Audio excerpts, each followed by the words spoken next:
Hey, make sure you hang around to the very end of this video. I got a couple of lessons learned that we gathered as we're living and learning with our HM126 Sawmill. Stick around. I got a couple of doozies. Hey, what's up, everybody? This is Brian over here at the Little Orchard Farm. Welcome to today's video. It's going to be a fun day today as we're going to do a little bit more cutting on some logs using the HM126, my little Woodland mill sawmill. I wanted to give you a couple of quick updates. We've had a lot of activity going on that I didn't get on film necessarily, but certainly wanted to share with you. And one of them was the fact that I think I'd shared several months ago about the need to get the house painted because we had the board and batten that was exposed, right? We just had the wood up. We needed to probably do something to it, whether it was staining it or painting it or something, but needed to do something to it to protect it. And so we decided to paint it. And so Karen, we decided to go the old farmhouse white and trim it in brown. And it turned out, or it is turning out really nice. We've still got to do some staining or painting to the actual porch. And to the posts, and then we've got to do some, we're going to put aircraft wire or aircraft cable up on the porch to make kind of some of the railings or whatnot. But it really looks nice. They've done a phenomenal job. They put poly up underneath. You can kind of see the sheen of the poly, right? Beautiful brown color on the doors and windows, and so it's really starting to come together. So we're getting close. We're gonna let it warm up a little bit because Karen and I are gonna actually tackle the porch, and so we thought we would wait and make sure that we get a very nice day before we tackle that. So that's one of the things that we've been working on for the last several weeks.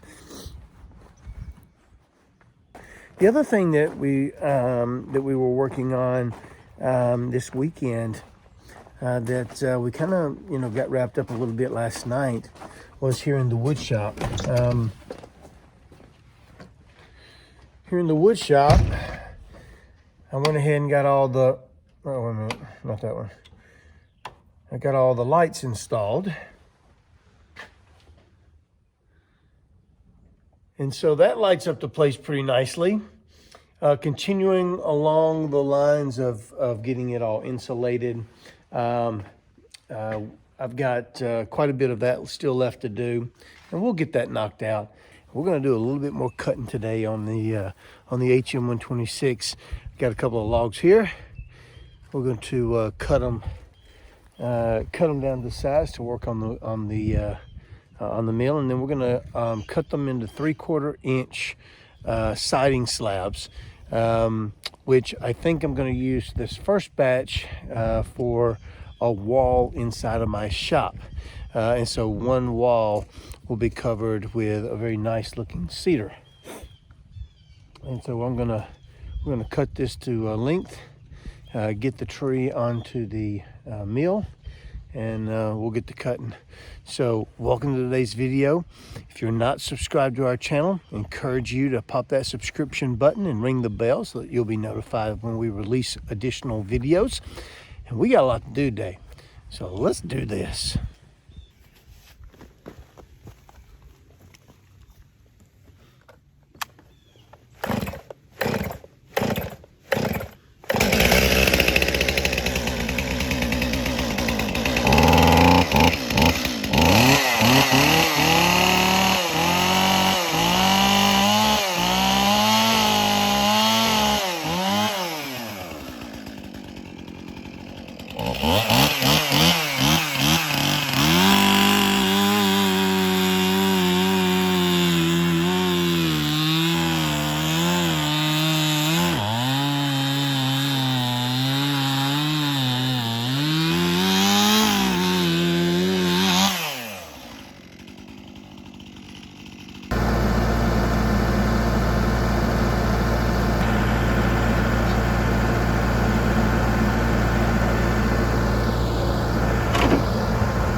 Okay, so lessons learned last time was to make sure everything was nice and tight on the saw. Make sure everything is properly set. So we got to do the tensioning. I need to check the water level and make sure it's not, number one, frozen, and number two, that we have enough. We'll check gas and oil real quick, and then we should be ready to start cutting.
So here's what I'm learning about turning the cant.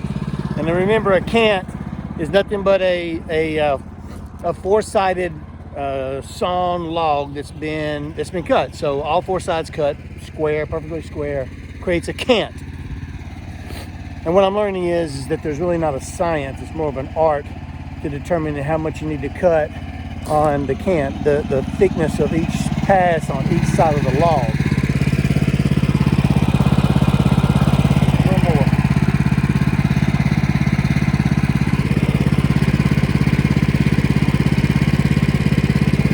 Go with it. So Dylan and I are just kind of looking at the log, and we're thinking, well, this looks like this will about do it. What you want to do is you want to try to get out all of the spots here that is not going to create a perfectly smooth side. And we still haven't done that on a couple of sides. Cedar trees are very difficult to get like perfectly round. They've got a lot of shape to them.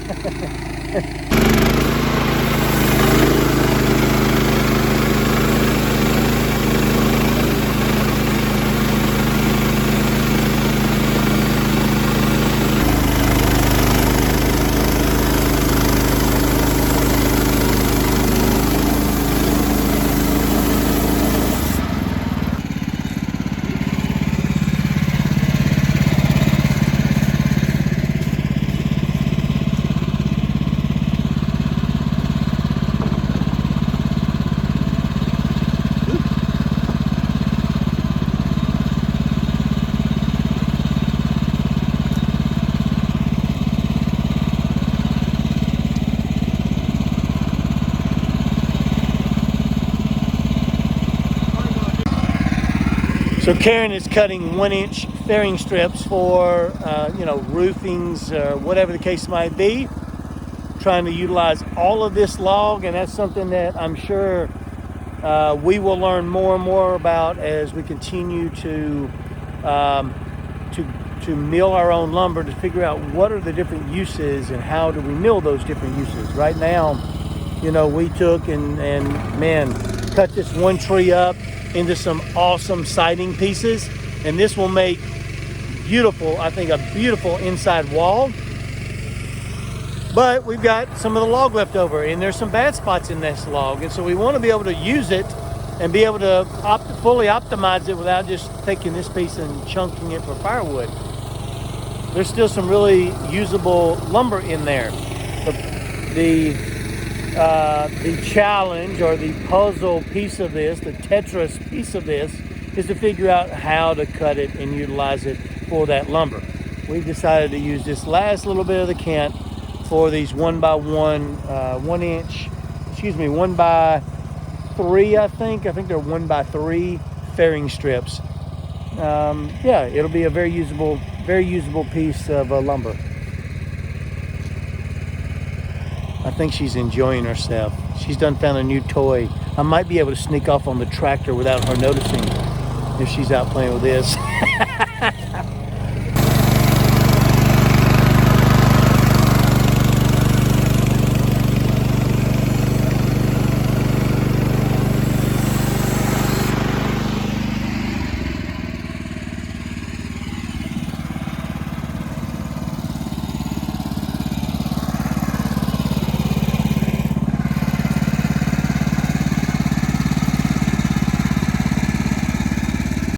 All right, so we just finished the second log, and Dylan is ready to pick us up a third one and load it up. We're gonna load it up on the bunks here.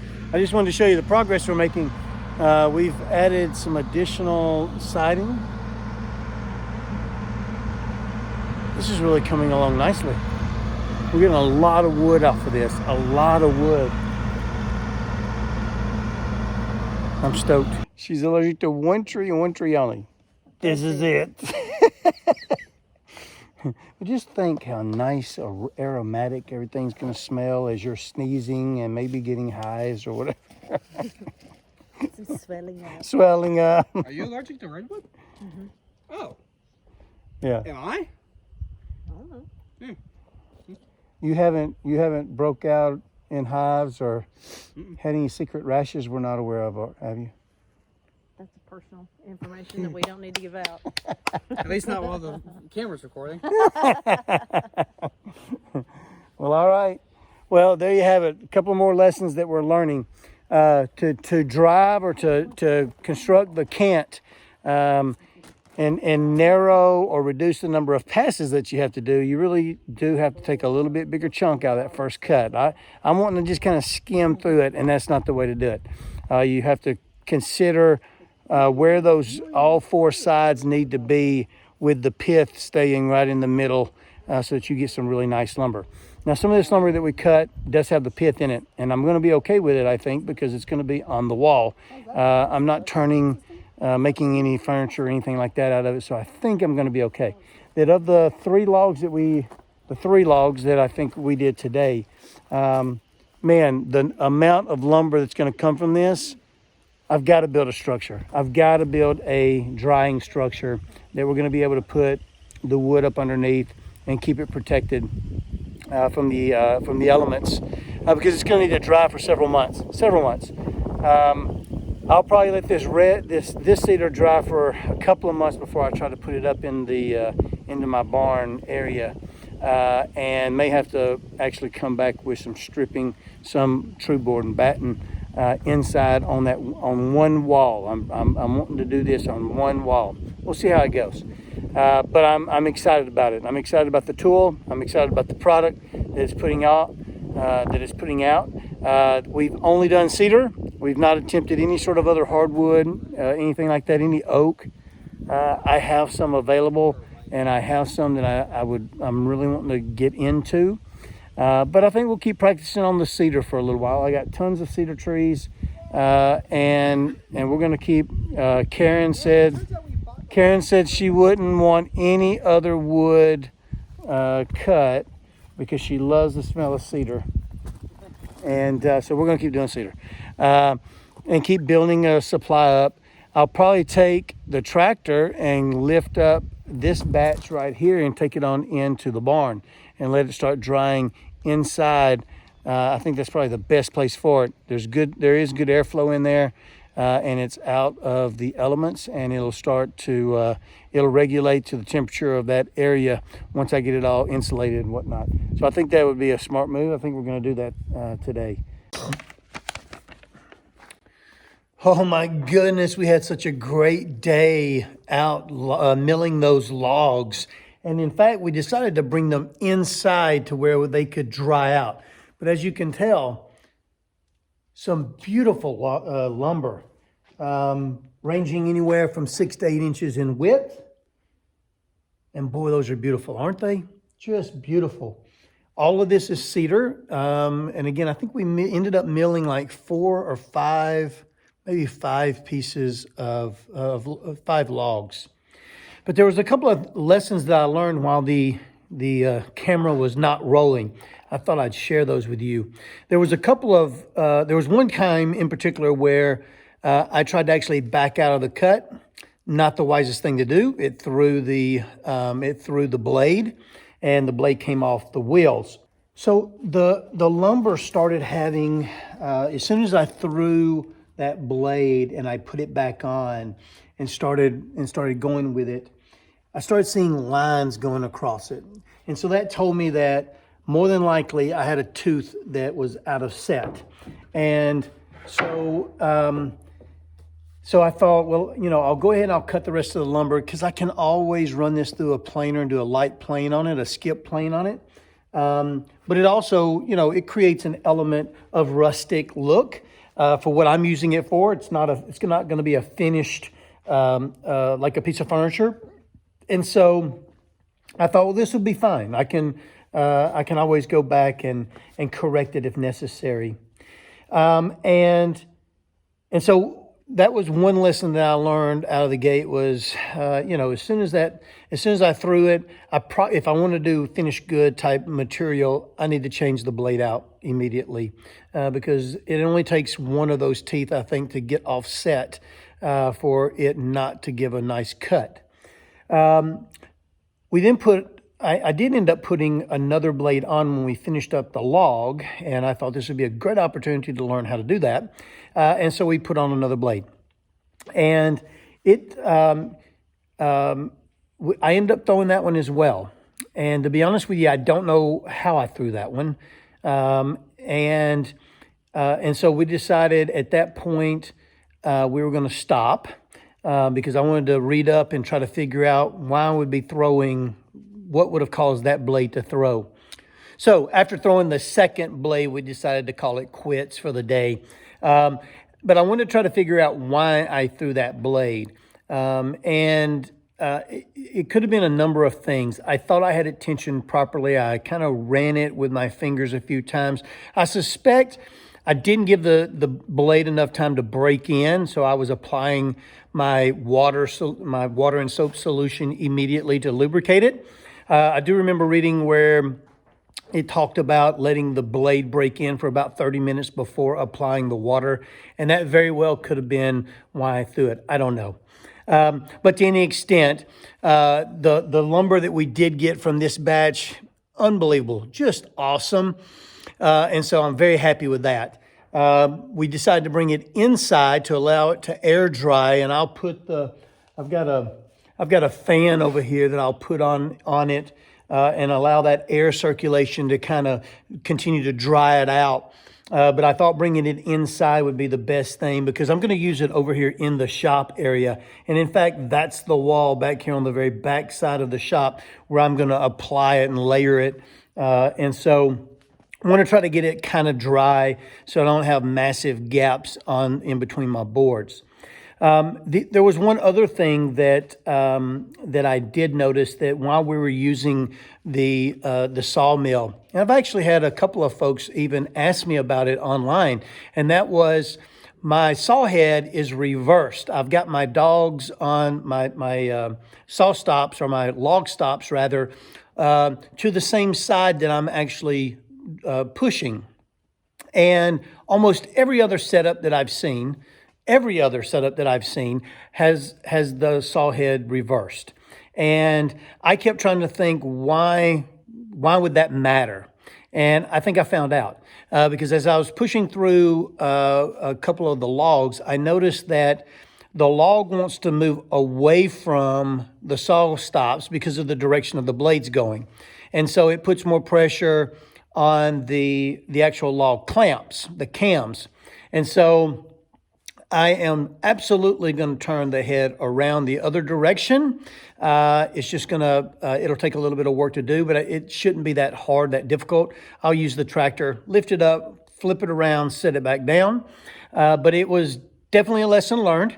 And so when we first originally put it up, I kept thinking, surely it won't matter. Surely it won't matter. Yes, it definitely matters. And so I'm gonna make that correction. Well, hey, listen, guys, that's going to wrap it up for us here today at the Little Orchard Farm. We're so glad that you came along for this journey with us as we continue living and learning. Whew, it's awesome.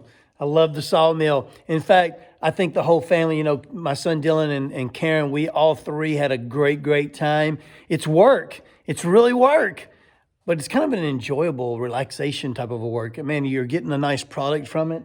And there's just something about seeing something some of your work coming to fruition, and know that this will eventually become a cedar chest, a wall, a rocker, whatever the case might be. It's going to be awesome. Well, guys, you guys have a wonderful week and a very blessed week. Till we see you again the next time, we will see ya.